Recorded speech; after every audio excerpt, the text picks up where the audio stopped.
kan isaati manni kun isatiin anaaf haadha isaati yaada dhiise. Amma qaniinni du'a sanutti malutti egaa haadha keenya malee ilmoo keenya miti haadha keenya abbaa keenyan nu jiraachisa nu bulcha nu oolcha waaqa gaditti. Egaa mucaa keenya mararaa keenyan dhabne mararaa kun dhabe haati namni dhaltillee nama nuffite takka inni nan nuffu galgala ganama dhufee na ilaala mucaan koo karaatti hambisanii mararaa koo karaatti hambisanii egaa kanan nagaan gubachaa jira nan gubadha zalaalmin gubadha man du'utti nan gubadha egaa wanti godhu sin jiru. Ishiinis innis takka otoo mana hin jiraarratiin ishiinuu jechaadha. Isa caala ishiin warra kootiif haadha.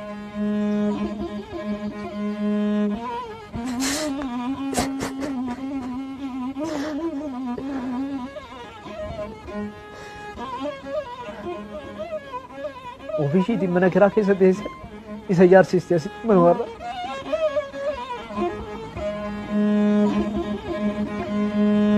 Garuu baqa.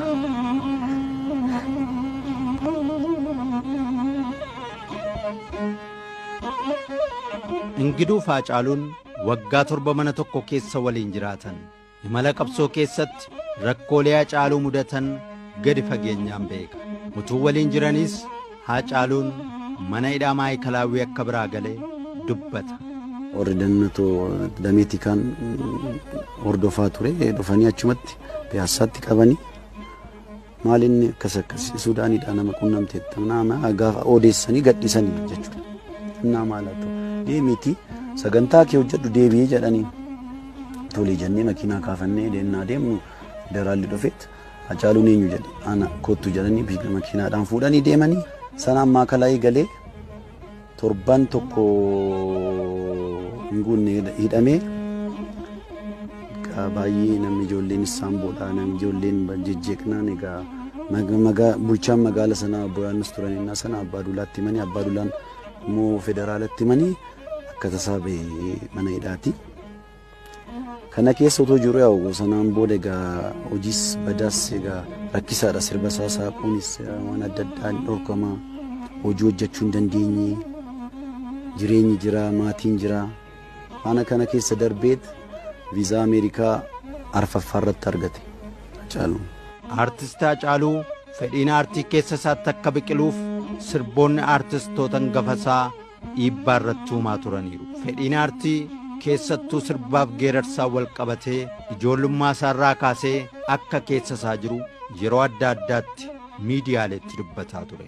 Meeshaalee muuziqaa taphachuunis nama hawwii guddaa qabuu fi itti milkaa'edha. Qarree kanatti baay'eetu qarree kana innaa barmoota isaatti deebi'u kiraara rukuta waan biraa miti kiraara rukuta qarree kanatti anillee yeroo sana maali azmaarii ta'uuf zariin koo azmaarii miti maaliif kiraara rukuta yeroo baay'ee lolee teessuma dhoowwee inni immoo didee egaa waan isaati gaaf kaanii inni goodaadhaa deemee innaa dhufu misii nyaachuu manatti gallee irraa sirbaa dhufe maaliif akkana goota hidheenaan lalu obboleessi koo hangafti jiraan hin du'eennis mucaa kana ittiin dubbatin yookiin mucaan kun buddeena isaa ta'a wanti kun ittiin dubbatin mucaa kana lammaffaa deebitee naan jedhee kan maan dhiisee achumaan itti fufeenni bakka. Ganama gaafa dhalatu aartiif nama dhalte ta'uusaa duubatti deebi'eennaa daa'imummaa isaa yeroo yaadadhu nama aartii shaakaleetti dhufe otoo hin taane nama aartiin barbaadee aartiidhaaf uumame ta'uusaa nan beeka. Sochiin inni yeroo loon bobbaasu qarree lagaarra taa'ee weeddisaa kan daayitee mokonneen faa sirboota kana sirboota qabsoo lagarra taa'ee weeddisaa sagalee baay'ee sagalee kiirolee qabaa. Godni qabsoo Oromoo aartist Hacaaluun hanga wareegamutti albeemii sirbootaa 2 sirboota qeenxee 6 ta'an uummata isaa wareegameef biraan ga'ee jira. Sirboota qeenxee maalan jiraa jirraa waa'ee kee Oromiyaa cabsaa fi aggaaroo kanneen jedhaman.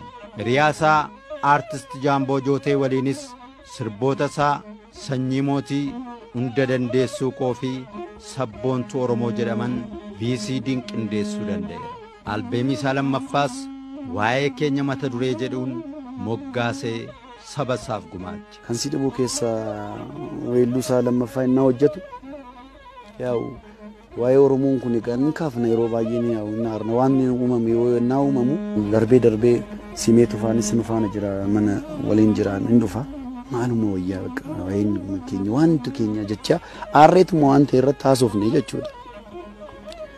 Maal wayyaa namni taa'eetuma bakka gaarii waa'ee keenya naanaan jedhee barreessite walaloo wayii barreessee hunduna kottu naan jedhe walaloonni kana dhagefadhu naan jedhe ishiin jedheen waa'een keenya yoo itti dhiisan silaa naman dhiisu dubbii keenya takkan taane otoo jirru akka jirre jiruu faana gargar baanee jedhe ofittani maan asaasee isa jedhu sana jechuudha.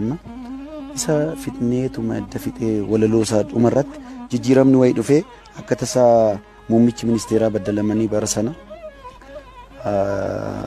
obbo innaa qabatan masitti dhaga'ameetuma Oromoon akkamitti aangoon qabatu waan jedhutti dhufe immoo Oromoon aangoo Oromoodhaaf hin ta'u jechuudha akka tasaas ta'ee manaam jedhee walaloo dhumarratti fixe sana jijjiiree Ormaaf darbaa maaf nu darbaa nurra tulee bubbulee akkuma salphaa jedhe.